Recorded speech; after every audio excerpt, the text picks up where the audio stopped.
Panjenenganipun guru saya Abah Ali. Beliau ini orang yang senantiasa nyuwuk saya, dan ketika istri saya sakit disuwuk sama beliau. Hampir semuanya qabul. Satu-satunya suwuk yang belum berhasil dari Gus Ali adalah ijazah poligami. Nah, itu enggak berhasil sampai hari ini. Panjenenganipun Romo Yai Mas Duki, guru saya Pak Kiai Marzuki Mustamar, dan para kiai lain yang mohon maaf tanpa mengurangi rasa hormat yang sangat saya takdimi.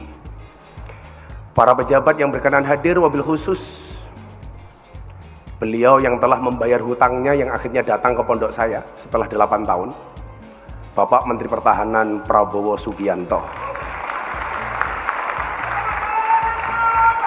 Saya bilang, bila teman pernah membuatmu kecewa, bila pasangan pernah membuatmu terluka, dan bila corona pernah membuatmu menderita, yakinlah Prabowo Subianto datang untuk Indonesia dengan membawa cinta.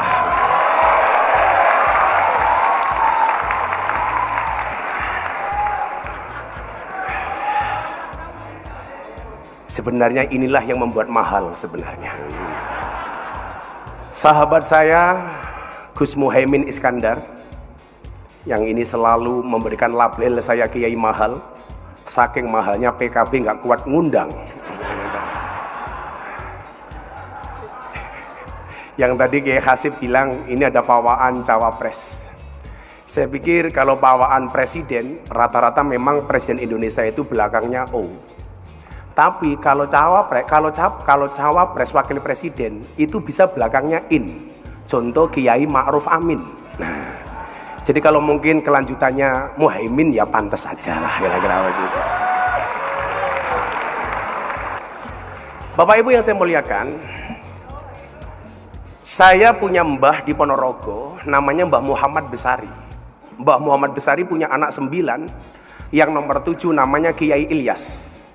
Kiai Ilyas punya anak 3, yang pertamanya Imam Darum adalah mbah saya, kemudian punya adik namanya Hasan Besari.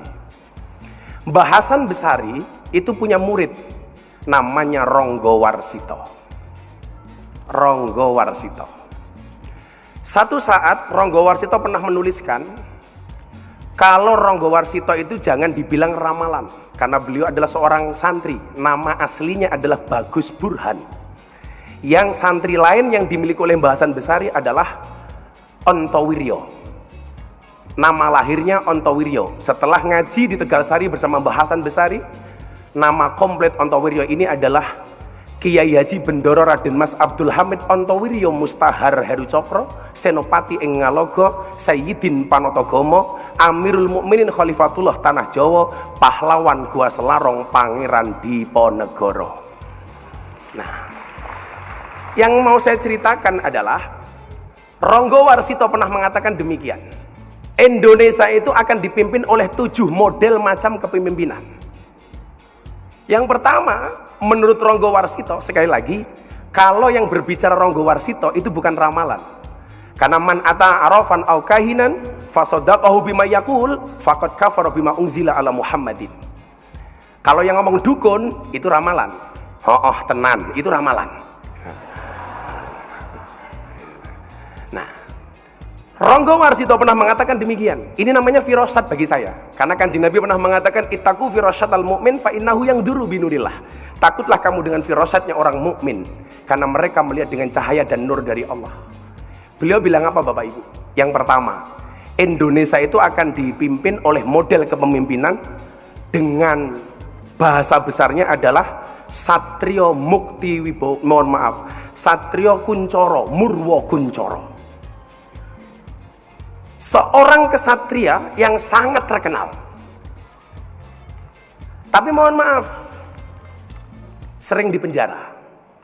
Kalau kita ngomong ini dengan gampangnya, kita bisa menyebut nama Pak Soekarno. Satrio yang sering dipenjara. Yang pertama. Kemudian yang kedua adalah Ronggo Warsito menyebutkan Satrio Mukti Wibowo, kesandung kesampar.